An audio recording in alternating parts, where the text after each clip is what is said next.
Thank you for clicking the video. Please like the video before the video begins. The topic of the video is on who a car enthusiast is. But before the video actually begins, I would like to take this moment to extend my condolences to 1StockF30, Andre Beadle, his family, and his close friends. 1StockF30 was somebody who put so much light on the F30, B58, and the G Series B58. Listen, next track day is 7s. Remember I told y'all, I don't got nothing more to say to y'all but 7s next track day. We still gonna turn it up some more. It's crazy, man. Stay tuned. And also, he did for the Daza engine that's found in the TTRS and the RS3. 1Stock shone so much light on that platform and built a whole following of that. He was well known for having his F30 340i, where he was winning so many races. And this was a young guy. He was doing this at the age of 20, 21. So for the past 4 or 5 years, 1StockF30 had been on like the top level when it comes to street racing in America. Later on down the line, he decided to take it to the track and was doing the most, breaking world records for the B58 platform. So he's a well-recognized individual, and I decided that I'm going to speak on him because he's passed.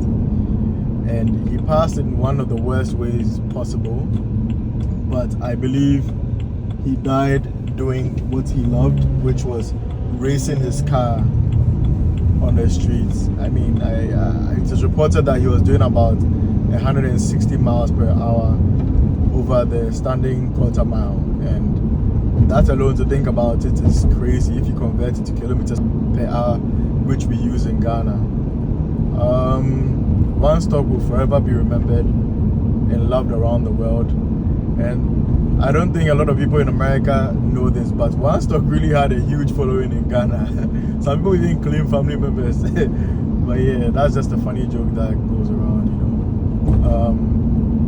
We all love the street racing content, but then it's a very dangerous thing to do. Even on the track, it's dangerous.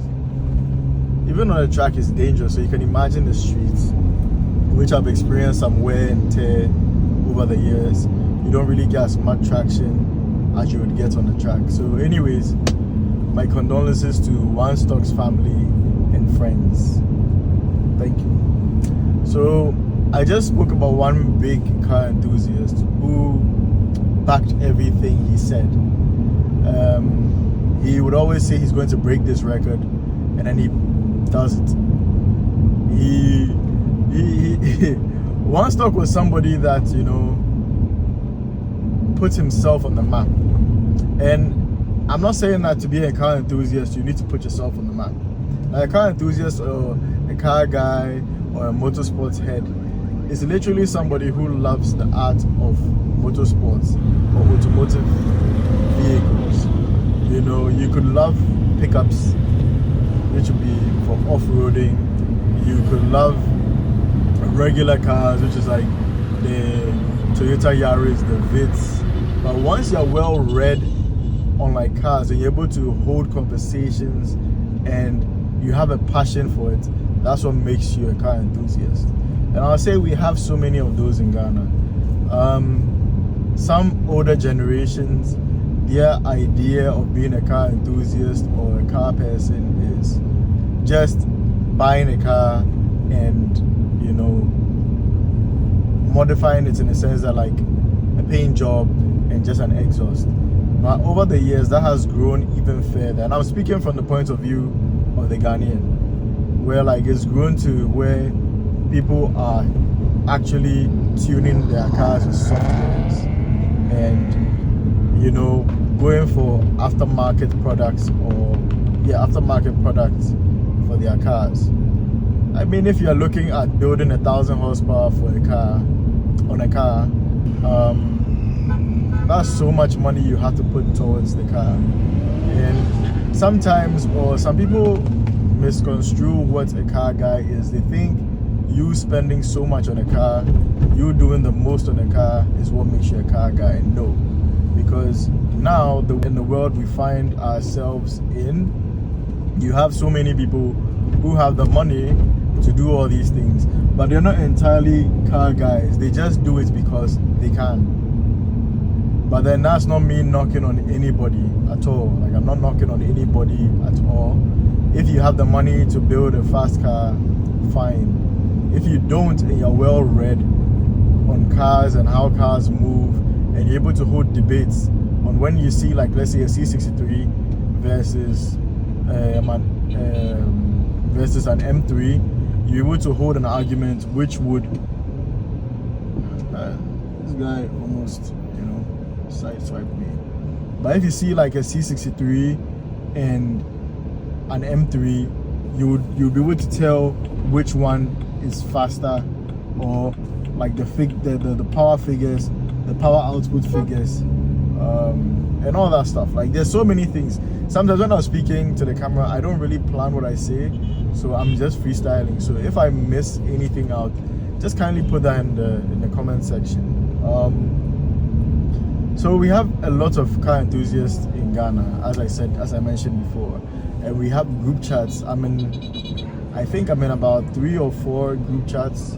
There's Automotive Sports, there's Midnight Club that I'm in, there's the VAG group, and then I used to be in another one, but I've forgotten the name. But then with that's just the group chats. We actually have human beings who love cars and love the automotive industry as a whole. And it's evident when we host car shows and car meets. You have all these people coming through who come and talk to you, come and tell you that they watch you and they would like to get into what you do. It's all lovely. It's all lovely. So that's who a car enthusiast is. That's who a car guy is. You don't have to have a car or have the fastest car or the craziest modified car, craziest looking car to be a car enthusiast. And a car enthusiast spreads across genders. You can be a male or a female and be a car person. So ladies, anytime there's a car show, if you're watching this and you're a woman and there's a car show, just pull up and let's all have fun. It's all nice when you see ladies come up and let's say they don't even know much about cars and they're asking questions. Same goes for guys as well. Guys who don't even know much about cars but want to get into the whole community, when they ask questions, it's all lovely. I think in all the group chats I'm in, there's only 1 or 2 ladies in the group chats, which needs to change. So yeah, thank you for watching this video. I'm almost at work, I'm late, so I need to hurry up a bit. So thank you for watching this video. If you like the video, please kindly like the video and share the video amongst your friends and family members, and advise and encourage them to join the community. My next video is going to be on the upcoming car shows. I'm going to give you the names of the shows and the dates of the shows. So stay tuned for that, because December is going to be a fun one. My car group, which is Cartalk, we are going to organize a car show this year, and I'm going to release the date in the next video. So stay tuned for that. Because Cartalk hosts the best car meets and car shows. So thank you for watching anyways, guys. Like the video, share the video.